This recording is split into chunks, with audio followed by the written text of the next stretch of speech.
हमारे साथ खड़े हैं आर के अग्रवाल सर।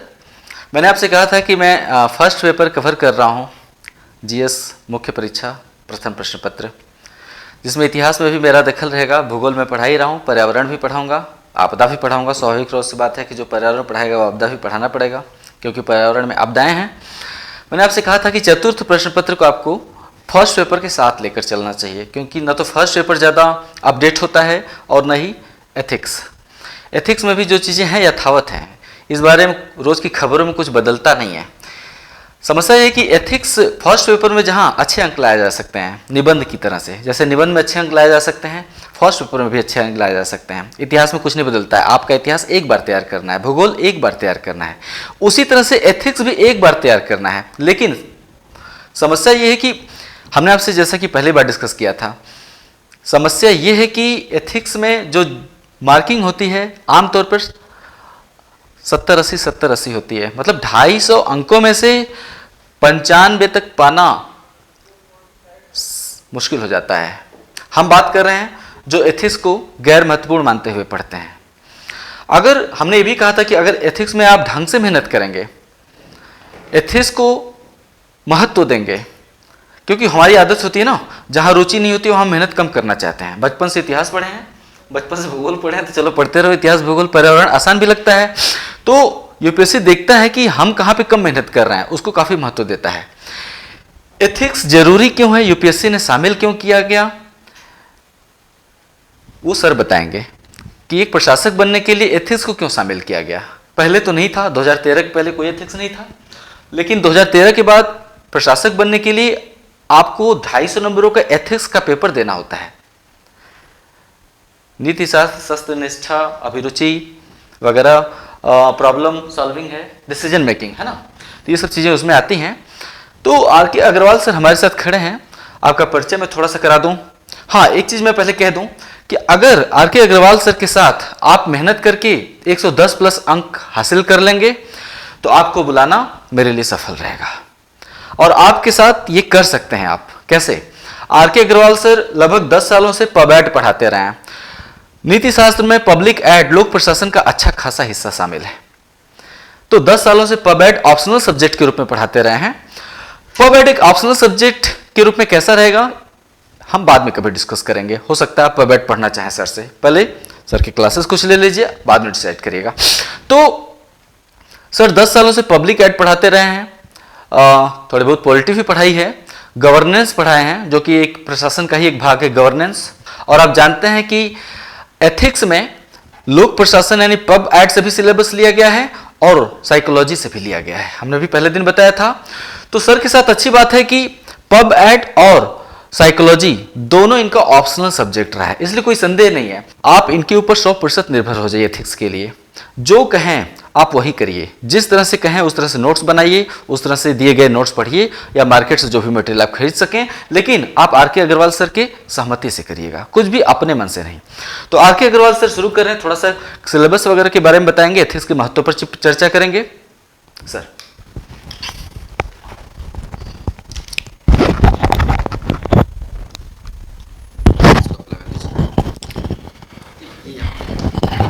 ठीक है, आप लोग देखिए, चलते हैं फिर। आलोक सर ने जिस विश्वास के साथ आपकी सेवा के लिए मुझे चुना है, मेरी कोशिश होगी उस विश्वास को मैं कायम रखूं। जो जिम्मेदारी मेरे ऊपर सौंपी गई है उस जिम्मेदारी को मैं ईमानदारी से पूरा करूं।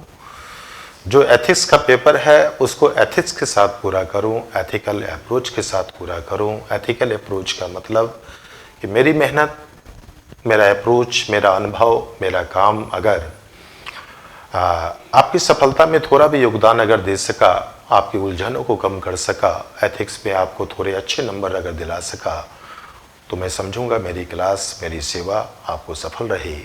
और अगर ऐसा नहीं हो सका तो मुझे लगेगा मेरी सारी मेहनत बेकार गई।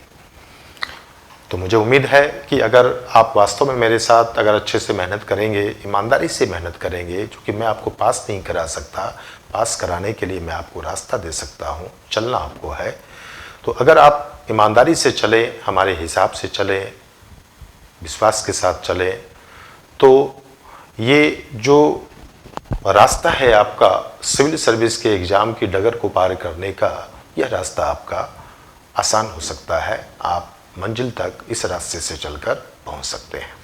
तो सबसे पहले मैं आपको बता दूं, ये नीति शास्त्र जो विषय है, जिस तरह हर विषय का कोई सब्जेक्ट मैटर होता है, अध्ययन की कुछ विषय वस्तु होती है, उसी तरह इस विषय की भी कुछ अध्ययन की विषय वस्तु है। जिस तरह इतिहास में हम पिछली घटनाओं का अध्ययन करते हैं, भूगोल में पृथ्वी और उसके पर्यावरण का अध्ययन करते हैं, समाज शास्त्र में हम समाज का अध्ययन करते हैं, मनोविज्ञान में हम व्यक्ति के आचरण का अध्ययन करते हैं, उसी तरह एथिक्स एक ऐसा पेपर है, नॉलेज का ऐसा एक ब्रांच है, शाखा है, जो मानव आचरण का, मानव के व्यवहार का नैतिकता के दृष्टिकोण से अध्ययन करता है। इसका मतलब क्या हुआ? आपको नैतिकता का मतलब क्या हुआ? ऐसा व्यवहार जो सही हो, ऐसा व्यवहार जो सही हो। मान लिया जाए आप अगर किसी भूखे को खाना खिलाते हैं तो आपका यह व्यवहार सही माना जाएगा, है ना। मान लिया जाए आपको व्यक्तिगत जीवन में आप ईमानदार हैं और हर जगह यह ईमानदारी आपके व्यवहार में दिखती है, तो आपका यह व्यवहार सही माना जाएगा। और अगर वो सही है तो वो नैतिक भी है, और अगर कोई व्यवहार आपका गलत है तो वह अनैतिक माना जाएगा। तो मानव आचरण के जो नैतिक पक्ष जो है, यानी मानव आचरण के किस पक्ष को हम नैतिक कहेंगे, किसको हम अनैतिक कहेंगे, है ना, इन्हीं सब चीजों का अध्ययन जो है इस विषय में होता है। तो अलग अलग एरिया में, अलग अलग क्षेत्र में जहां जहां हम लोग व्यवहार करते हैं, जहां जहां हमारे आचरणों का आपको प्रदर्शन होता है, एक सिविल सेवक के तौर पर, एक अधिकारी के तौर पर, एक राजनीतिक के तौर पर, एक मंत्री के तौर पर, शासक के तौर पर, है ना, जहां भी हमें बहुत सारी समस्याओं का सामना करना पड़ता है, हर जगह हमें फैसले लेने होते हैं, कुछ न कुछ हम करते रहते हैं, व्यवहार करते रहते हैं, और वहाँ पर उस व्यवहार को करते समय हमारे सामने दो रास्ते होते हैं। एक सही रास्ता होता है, एक गलत रास्ता होता है। किस रास्ते को हम सही माने और किस रास्ते को हम गलत माने, इसी चीज़ का अध्ययन जो है नीति शास्त्र करता है। अगर किसी रास्ते को हम सही मान रहे हैं तो क्यों मान रहे हैं, किसी रास्ते को हम गलत मान रहे हैं तो क्यों मान रहे हैं, इसका अध्ययन यह विषय करता है, आपका नीति शास्त्र करता है। क्योंकि हमें अगर राइट और रॉन्ग पथ की अगर जानकारी हो जाएगी, समझ हो जाएगी, तो स्वाभाविक है कि आगे हम गलत कदम पर आगे बढ़ने से पहले हम सोच सकते हैं, हम सतर्क हो सकते हैं, और संभव है कि हम फिर गलत रास्ता न चुनकर हम सही रास्ते की तरफ हम बढ़ें। क्योंकि जब तक सही रास्ते की जानकारी नहीं होगी तब तक हम गलत और सही के बीच अंतर नहीं कर पाएंगे, और सही रास्ते की जानकारी हमें एथिक्स देता है। आपने बचपन से सुना होगा, आपके गार्जियन कहते होंगे कि बेटा ऐसा मत करो, ऐसा गलत है, ऐसा मत करो, ऐसा गलत है, बेटा ऐसा करना चाहिए, बेटा ऐसा करना चाहिए। बहुत सारे लोगों ने, आपने देखा होगा, आपको आप जब कुछ गलत कर रहे होंगे वो टोकते होंगे, या आपको कुछ बताते होंगे कि बेटा ऐसा करना चाहिए, ऐसा करना चाहिए, दया रखना चाहिए, वो भिखमंगे को रोटी देना चाहिए, धुतकारना नहीं चाहिए, ऐसा नहीं करना चाहिए, वैसा नहीं करना चाहिए। ये सारी की सारी चीज़ें जो है आपके व्यवहार को राइट पथ पर लेके जाने का प्रयास है, और उन्हीं चीज़ों का अध्ययन एक अध्ययन विषय के तौर पर यह हमारा एथिक्स करता है। अंतर केवल इतना ही है कि एथिक्स में यहाँ जो सिलेबस में जो हम लोग पढ़ते हैं, चूँकि इसका संबंध प्रशासन से है, इसका संबंध चूँकि सिविल सेवा से है, तो यहाँ पर एक सिविल सेवक का जीवन जो होता है, एक सिविल सेवक के तौर पर, यानी आप कलेक्टर बनने जा रहे हैं, तो एक कलेक्टर के तौर पर जो आपकी ज़िंदगी होती है, उस ज़िंदगी में कहाँ कहाँ नैतिक समस्याएं आती है, कहाँ कहाँ आप नैतिक दुविधा में होते हैं, कौन कौन सी चीज़ें आपके नैतिक पथ को बाधित करती है, उन्हीं सब चीज़ों को हम यहाँ पर सिलेबस में पढ़ेंगे। तो ये आपका एक विषय है एथिक्स, जिसमें किस चीज़ का अध्ययन होता है, मानव आचरण का अध्ययन होता है। मानव आचरण के किस पक्ष का अध्ययन होता है, उसके नैतिक पक्ष का अध्ययन होता है। क्यों होता है? क्योंकि जिससे उसकी समझ बढ़ाई जा सके, और उस समझ का इस्तेमाल कर कर हम एक ब्यूरोक्रेट को या समाज को हम नैतिक पथ की तरफ आगे बढ़ा सकें। यही इस विषय का एक उद्देश्य है। मुख्य बात इसके अंदर यही है। क्यों जोड़ा गया? देखिए, प्रकृति का नियम है, किसी भी चीज के पीछे कोई ना कोई कारण जरूर होता है। ऐसा क्यों हुआ कि 2013 में अचानक सरकार ने आपको सिलेबस में परिवर्तन किया और एक एथिक्स का पेपर जोड़ दिया? क्यों हुआ? आपको सीधी सी बात है कि अगर हम पानी की बात करें तो इसका मतलब होता है कहीं प्यास है, तो अगर भोजन है तो इसका मतलब कहीं ना कहीं भूख है, अगर पानी है तो इसका मतलब कहीं प्यास है। तो कोई भी चीज अगर हम कहें कि नैतिकता जरूरी है, इसका मतलब हुआ कहीं न कहीं अनैतिकता की समस्या हमारी काफी गंभीर हो चुकी है और अनैतिकता की समस्या से निपटने के लिए हमें नैतिकता को लाना होगा, उसको बढ़ावा देना होगा। ये बहुत जरूरी है। आप खुद देख रहे हैं, मैं आपसे पूछता हूं कि क्या आप आज के सिस्टम से, गवर्नेंस से संतुष्ट हैं? क्या आपको लगता नहीं हमारे सिस्टम में जो नैतिकता है वो बिल्कुल धरातल पर चली गई है? क्या आपको दिखता है कि जो ब्यूरोक्रेट जिस जनता की सेवा के लिए सिस्टम में भेजे जाते हैं, क्या उनमें सेवा की भावना होती है ना? जिस निस्वार्थ भाव से सेवा करने के लिए भेजे जाते हैं, जिस निष्पक्षता से काम करने के लिए भेजे जाते हैं, क्या उनमें वो निष्पक्षता और निस्वार्थ की भावना होती है? जिस कमिटमेंट के लिए वो सरकारी योजनाओं और नीतियों का लाभ लोगों तक पहुंचाने के लिए भेजे जाते हैं, क्या उनमें वो कमिटमेंट होता है? सरकारी संसाधनों के इस्तेमाल में जिस ईमानदारी की उम्मीद उनसे की जाती है, मैं आपसे पूछता हूं कि क्या उनमें ये इस ईमानदारी का स्तर होता है? और अगर नहीं है तो क्यों नहीं है? क्योंकि उनमें कहीं ना कहीं नैतिकता एक संकट के तौर पर आ चुकी है। इसका मतलब नैतिक ताकत उनकी कमजोर हो चुकी है और अनैतिकता जो है उनके ऊपर हावी हो चुकी है।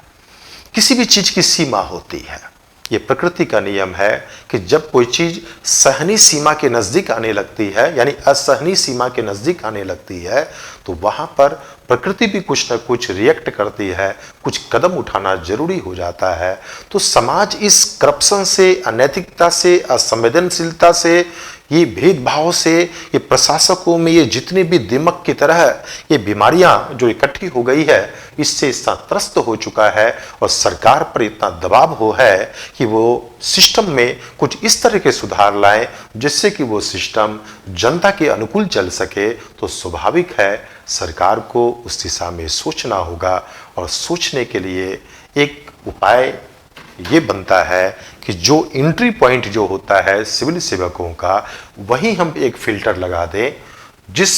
जो प्रवेश प्रक्रिया जो सिविल सेवकों की होती है, वहां एक फिल्टर लगा दें जहां हम सिविल सेवक के अंदर जो मॉरल अंडरस्टैंडिंग है, नैतिक समझ है, नैतिक भावना है, उसकी हम जांच कर सकें और परख कर सकें और उन्हीं लोगों को हम सिस्टम के अंदर आने दें जो नैतिक रूप से मजबूत हैं, जो नैतिक मूल्यों को समझते हैं और जिनका रुझान जो है वो नैतिकता की ओर है, जिससे कि उनको और हम थोड़ी ट्रेनिंग देके नैतिक रूप से मजबूत बना सकें और धीरे धीरे हमारे सिस्टम में नैतिकता की ताकत मजबूत होती चली जाएगी और अनैतिक ताकत जो है वो कमजोर होती चली जाएगी।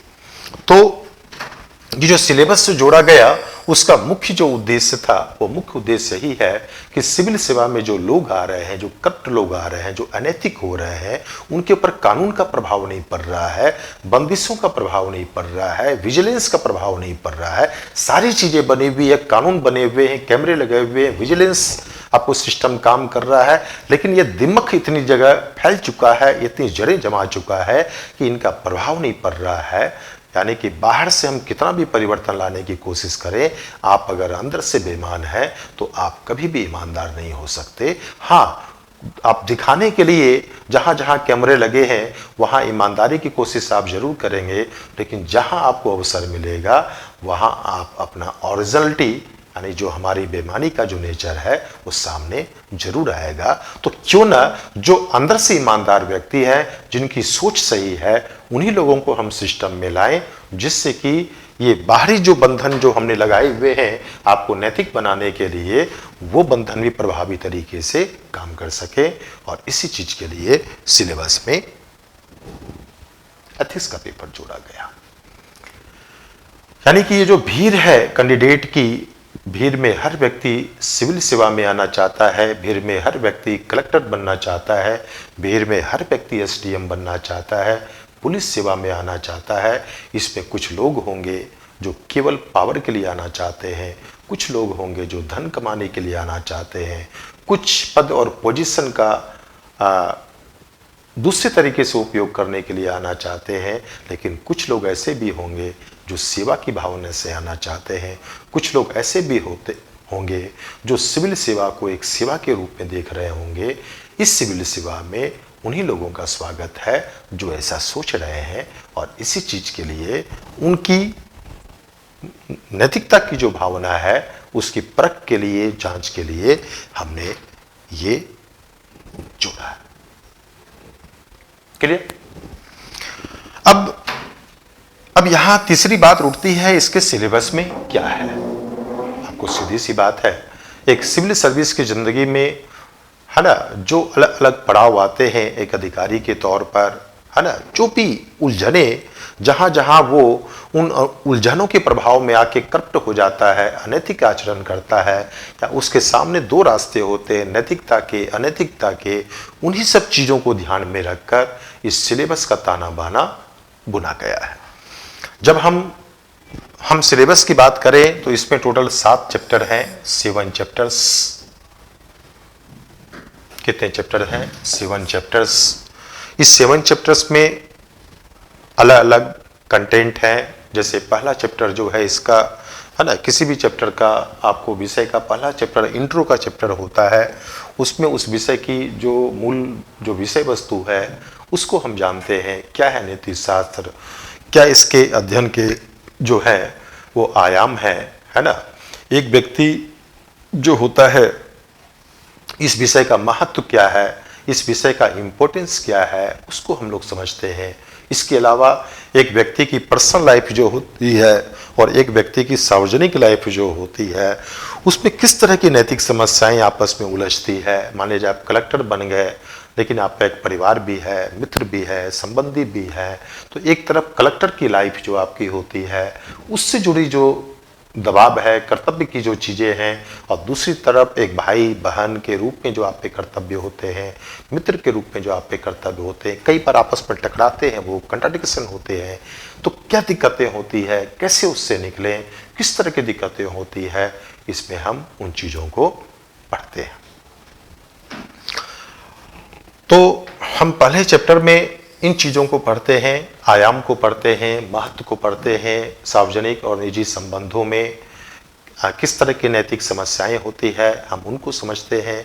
हम ये भी समझते हैं कि आपके अंदर जो नैतिक वैल्यू है, आपके अंदर जो नैतिकता की चीज़ें हैं, कैसे वो विकास होती है, परिवार का क्या रोल है, मित्रों का क्या रोल है, शैक्षणिक संस्थानों का क्या रोल है। हम इन चीज़ों को भी इसमें समझने की कोशिश करते हैं। दूसरा चैप्टर जो है उसमें हम लोग ये जानने की कोशिश करते हैं कि एटीट्यूड क्या होता है, क्योंकि आपको जनरली जो होता है, जो ये ब्यूरोक्रेट जो होते हैं, आपने देखा होगा ब्यूरोक्रेट के अंदर जो है जातिगत भावना होती है, सांप्रदायिक भावना होती है ना। आपको महिलाओं के प्रति नेगेटिव एटीट्यूड होता है, ये अलग अलग इशू है मान लिया जाए, उनके प्रति नेगेटिव एटीट्यूड होता है, और ये नेगेटिव एटीट्यूड जो है उनको राइट डिसीजन लेने से रोकता है। वो कहीं ना कहीं बाइस्ड हो जाते हैं, उनके फैसले प्रभावित होते हैं, उनके एक्शंस प्रभावित होते हैं, और वो अपनी भूमिका के साथ जस्टिस नहीं कर पाते। तो ये जो नेगेटिव एटीट्यूड जो होता है, क्यों होता है, क्या है इसका नेचर, क्या प्रभाव पड़ता है ना, किस तरह इसको नियंत्रित किया जा सकता है, किस तरह नेगेटिव एटीट्यूड को हम सकारात्मक रूप दे सकते हैं या कोशिश कर सकते हैं उस दिशा में, इन्हीं सब चीज़ों को हम दूसरे चैप्टर में पढ़ते हैं। तीसरा चैप्टर जो है इसमें, उसमें एप्टीट्यूड है। एप्टीट्यूड का मतलब अंतर्निहित क्षमता, कि आप आईएएस बनना चाहते हैं तो एक अधिकारी बनने के योग्य कुछ बेसिक क्षमता आपके अंदर है या नहीं। हम आपको मान लिया जाए आपके अंदर वो क्षमता नहीं है और हम जबरदस्ती आपको ट्रेनिंग दिया जा रहे हैं, आपको आईएएस बनाने की कोशिश किए जा रहे हैं, तो उसका भी कोई लाभ नहीं है। हम मान लिया जाए आपकी आवाज़ बहुत कर्कश है और मैं आपको संगीतकार बनाने की जबरदस्ती कोशिश कर रहा हूं, तो आपका भी समय जाएगा, मेरा भी समय जाएगा और सिस्टम का भी नुकसान होगा। तो क्यों ना मैं वैसे व्यक्ति को संगीतकार बनाने की कोशिश करूं जो जन्म से ही एक अच्छी आवाज़ लेके आया है, जिसकी संगीत में शुरू से ही एक रुचि है, उसका झुकाव है, वो क्षमता है, और थोड़ी सी कोशिश करेंगे वो एक अच्छा संगीतकार बन सकता है। तो अभिरुचि के अंतर्गत इन्हीं चीज़ों का अध्ययन होता है। कुछ बेसिक मूल्य जो एक ब्यूरोक्रेट के अंदर होने चाहिए, इसमें उसकी चर्चा की गई है। जो हर ब्यूरोक्रेट के अंदर इस तरह के बेसिक वैल्यूज होने चाहिए, इसमें उसकी चर्चा की गई है। इसके बाद सिलेबस में जो आपको चौथा चैप्टर है, चौथे चैप्टर में इमोशनल इंटेलिजेंस के बारे में पढ़ते हैं। इमोशनल इंटेलिजेंस का मतलब हुआ, सांवेगिक बुद्धि का मतलब हुआ एक दूसरे की भावनाओं को समझने की क्षमता। आपने देखा होगा गांव में बहुत सारे लोग होंगे जो पढ़े लिखे नहीं होते हैं, है ना, लेकिन आपकी भावनाओं को तुरंत समझ जाते हैं और उसके हिसाब से तुरंत वो अपने नेचर में, एफेक्शन में और चीज़ों में बदलाव ले आते हैं। ऐसा आपने देखा होगा। कई बार आपने देखा होगा कोई व्यक्ति बहुत पढ़ा लिखा है लेकिन इस मामले में फिसड्डी होता है वो। तो ये इमोशनल इंटेलिजेंस जो है ब्यूरोक्रेसी के लिए बहुत जरूरी है, क्योंकि आपके सामने कोई दुखियारी आ सकती है, राजनीतिज्ञ आ सकता है, कोई परेशान व्यक्ति आ सकता है। अलग अलग माहौल में हर जगह आपको इमोशंस से ही गुजरना पड़ेगा। अलग अलग वैरायटी ऑफ इमोशंस आपके सामने होंगे जो आपको भी इमोशनल कर सकते हैं, उत्तेजित कर सकते हैं। वहाँ अपने इमोशंस को कैसे हम कंट्रोल करें, दूसरे के इमोशंस को हम कैसे समझें और उस सिचुएशन में राइट इमोशंस क्या होना चाहिए, उसको हम कैसे एक्सप्रेस करें, इन्हीं चीज़ों की समझ जो है इमोशनल इंटेलिजेंस में विकसित की जाती है। इसके बाद इसमें जो पांचवा चैप्टर है वो है आपका कुछ जो नैतिक चिंतक हैं, जो फिलोसफर हैं, अलग अलग जो विद्वान हमारे हैं, है ना, उन लोगों ने आपको नैतिकता के संदर्भ में क्या राइट है, क्या रॉन्ग है, अपने कुछ विचार दिए हैं। बहुत सारे हैं, सुकरात है, अरस्तु है, नाम सुना भी होगा आपने, है ना। इसी तरह ऑगस्टस है, थॉमस एक्विनस है ना। इसके बाद मैकियावेली है, बहुत सारे थिंकर्स है इसमें। अब सारे का मतलब आप सैकड़ों को नहीं जानना है, जो एक मानक है जहाँ से एक पता होता है कि यहाँ से प्रश्न आएंगे, हम लोग उन थिंकर्स की चर्चा करेंगे, उनके विचारों का हम लोग लाभ लेते हैं इसमें। इसके बाद है सिविल सेवा में जो है वैल्यूज, यानी सिविल सेवा में वैल्यूज नाम का एक अलग से, हालांकि सारी चीज़ें सिविल सेवा से संबंधित है, लेकिन इसमें पार्टिकुलर ये चैप्टर दिया हुआ है और इसमें ये चीज़ दिया हुआ है कि सिविल सेवकों के समक्ष किस तरह की नैतिक दुविधाएं होती है, उन दुविधाओं से कैसे निकलना चाहिए, है ना। ये आपको एक सिविल सेवक को नैतिक बनाए रखने के लिए कानून का क्या योगदान है, नियम का योगदान है क्या है, उसकी अंतरात्मा का क्या योगदान है, एक सिविल सेवा के लिए जो है जो आप जवाबदेही का क्या महत्व है, इन चीज़ों को समझना, एथिकल गवर्नेंस क्या होती है, ऐसी सरकार जो नैतिकता के मूल्यों के आधार पर चले, इस तरह की सरकार क्या होती है, इन चीज़ों को हम इस सिलेबस में समझते हैं। कॉरपोरेट गवर्नेंस क्या है, इंटरनेशनल स्तर से जो फंडिंग होती है एनजीओ को, अलग अलग संस्थानों को, इसमें किस तरह की नैतिक समस्याएं हैं, इसको हम समझते हैं। क्योंकि आप सिस्टम में जाएंगे तो आप ये सारी चीज़ों जो समस्याएं हैं ये आप ही से संबंधित होगी, वहाँ आप ही को फैसले लेने होंगे, तो आपके अंदर ये समझबूझ का होना बहुत जरूरी है। इसके बाद जो है वो है प्रोबिटी यानी सूचिता इन गवर्नेंस।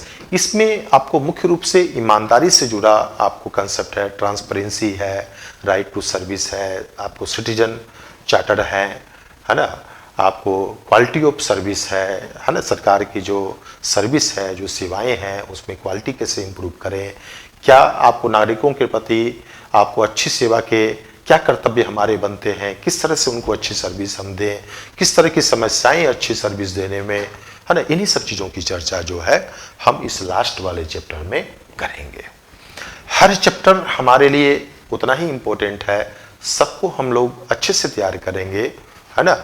और इसमें जब हम लोग करेंगे तो कोशिश हम लोग की रहेगी कि इसमें कंसेप्ट हमारा बहुत अच्छे से डेवलप हो, चूंकि इस विषय का जो नेचर है वो कंसेप्ट के आधार पर है। अगर कंसेप्ट आपने अगर नहीं समझा और केवल ऊपर ऊपर की जानकारी अगर आपके पास है तो ऐसे प्रश्नों के उत्तर आप कभी नहीं दे पाएंगे, और देंगे तो आपको नंबर अच्छे नहीं मिलेंगे। एग्जाम में क्या रूल है? देखिए, ये चीज़ शायद आपका भी प्रेजेंट सेंस काम कर रहा होगा, शायद आप पे किसी सीनियर ने बताया होगा, मैं कोई नई बात आपको नहीं कह रहा हूँ, किसी सेलेक्टेड पर्सन ने आपको बताया होगा, मैं केवल उसी बात को आपको दोहरा रहा हूँ कि कभी भी गधों की तरह पढ़ाई करने से आप एग्जाम क्वालिफाई नहीं कर सकते। भगवान ने आपको एक सुंदर ब्रेन दिया है सोचने के लिए, रणनीति बनाने के लिए, विचार करने के लिए, योजना करने के लिए, प्लान करने के लिए, टाइम मैनेजमेंट करने के लिए, विषय का प्रबंधन करने के लिए। उसका उपयोग जरूर करना चाहिए। एक सफल और असफल व्यक्ति में जो अंतर होता है उसमें नॉलेज का अंतर कम होता है और रणनीति का अंतर ज्यादा होता है। एक सफल रणनीति के आधार पर उतने ही नॉलेज में कोई व्यक्ति टॉप करता है, और एक असफल रणनीति के आधार पर उतनी ही नॉलेज में एक व्यक्ति जो है वह प्रीलिम्स भी नहीं निकाल पाता या लगातार असफल होता है। तो यहाँ पर आप अगर ध्यान दें तो एग्जाम में कुछ ऐसे एरिया होते हैं जहां पर हम कम मेहनत में ज़्यादा चीज़ें प्राप्त कर सकते हैं। कुछ एरिया ऐसे होते हैं जहां एफर्ट्स कम होता है और गेन ज़्यादा होता है, मार्क्स ज़्यादा आ सकते हैं, और उस एरिया में एक एथिक्स भी है। आपको पता होगा जिस एरिया में चेंज कम हो रहा होता है, जिस एरिया में नई नई चीज़ों को जोड़ने की ज़रूरत नहीं पड़ती है, वहाँ मेहनत कम होती है, चीज़ें स्टेबल होती है, और वहाँ मेहनत कम होती है और नंबर अधिक लाने की संभावना ज़्यादा होती है। तो इस दृष्टिकोण से आप देखें तो आपने सुना होगा टॉपर से ऐसे का पेपर है आपका, आपको जीएस में आपको फर्स्ट पेपर है आपका, ये थोड़ा स्टेबल पेपर होता है।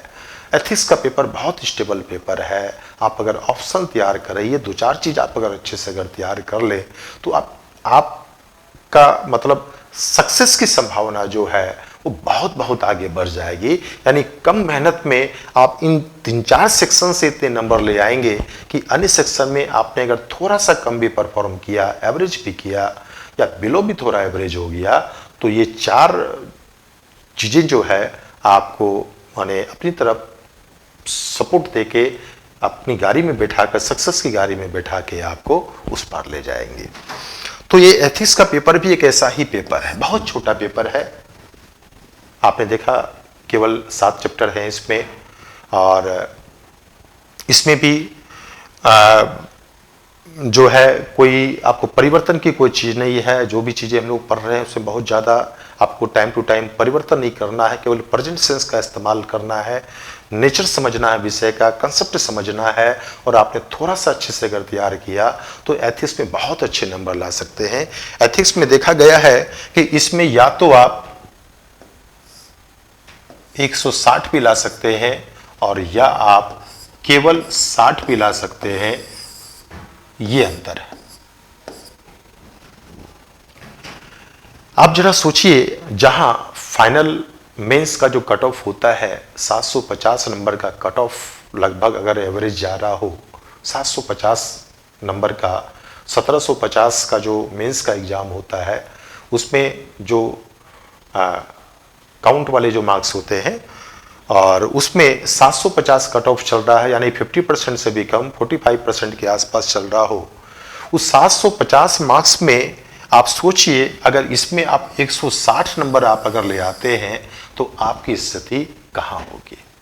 यानी ये जो एक आप सोचिए टोटल जो 750 नंबर के आसपास में आप इंटरव्यू के लिए सेलेक्ट हो रहे हैं, तो ये 100 नंबर का गैप जो होता है ये कितनी बड़ी भूमिका निभा सकता है। आप कितनी भी मेहनत कर लें, आप अगर एथिक्स में 60 नंबर ले आएंगे तो आप यह उम्मीद ना करें कि आपका सिलेक्शन हो जाएगा, है ना।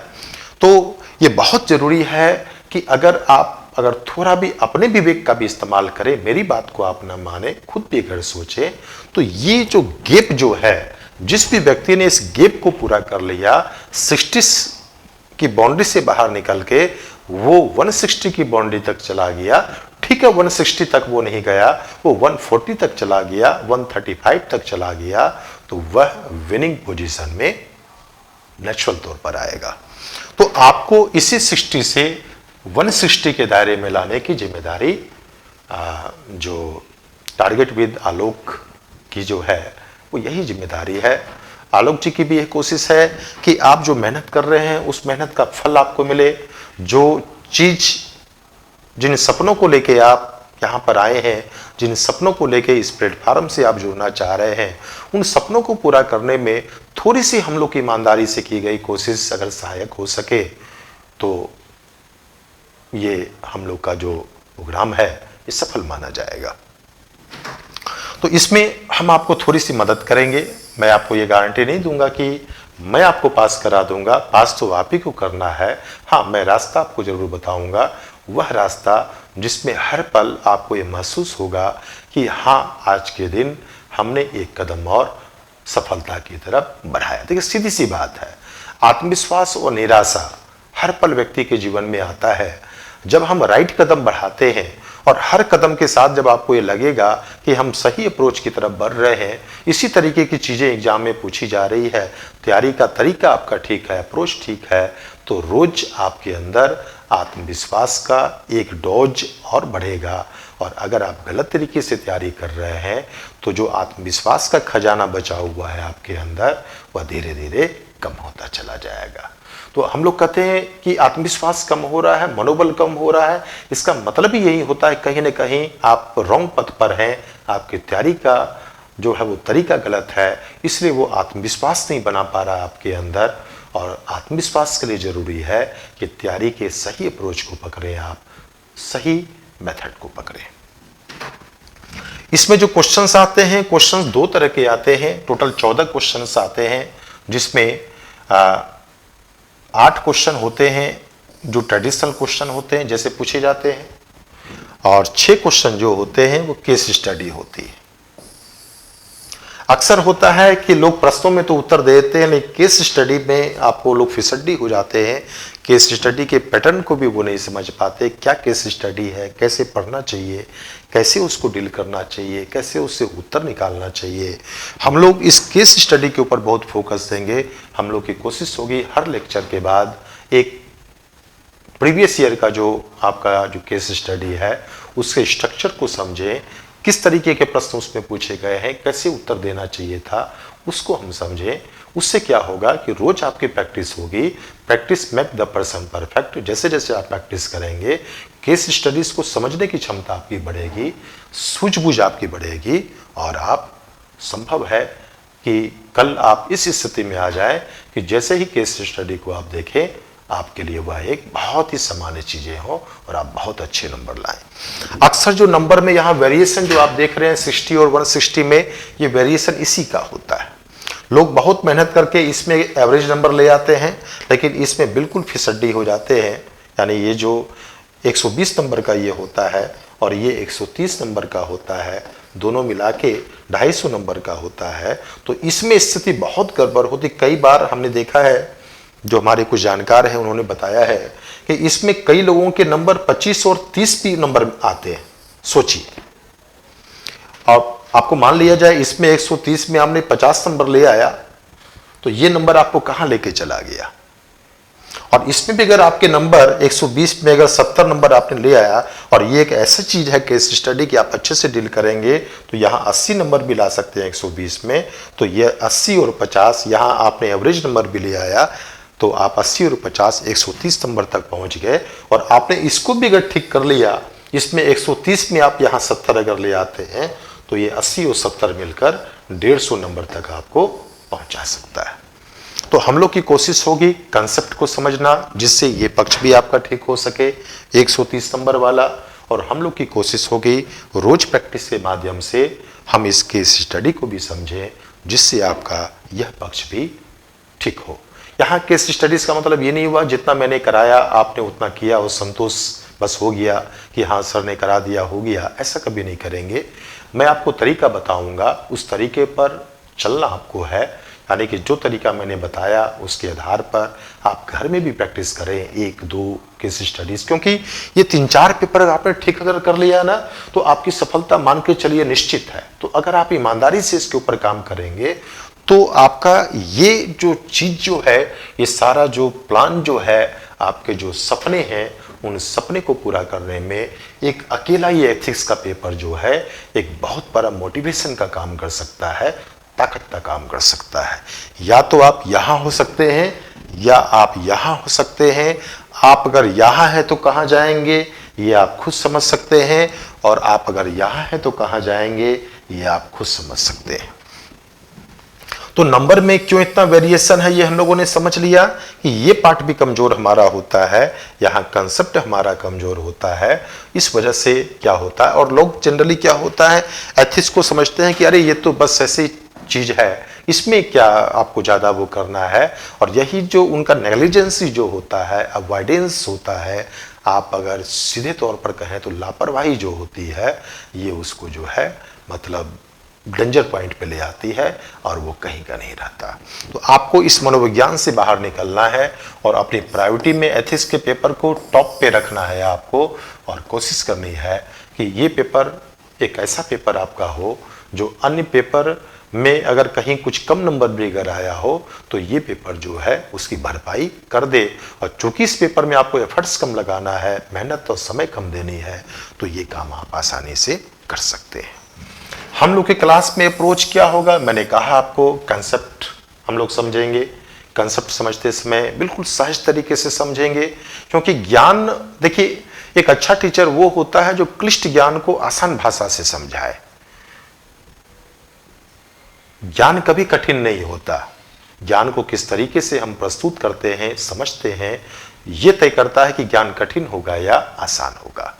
हम लोग की क्लास में कोशिश होगी कि जो भी एथिक्स का पेपर है उसको हम आम जिंदगी से जोड़कर देखें, जिससे कि कंसेप्ट हमारा क्लियर हो। अब कंसेप्ट अगर क्लियर होगा तो यह एरिया भी क्वेश्चन का आपका ठीक होगा और केस स्टडीज का भी आपका ठीक होगा, और ऐसे में आप उस ब्लॉक से बाहर आकर 160 के ब्लॉक में आप आ सकते हैं।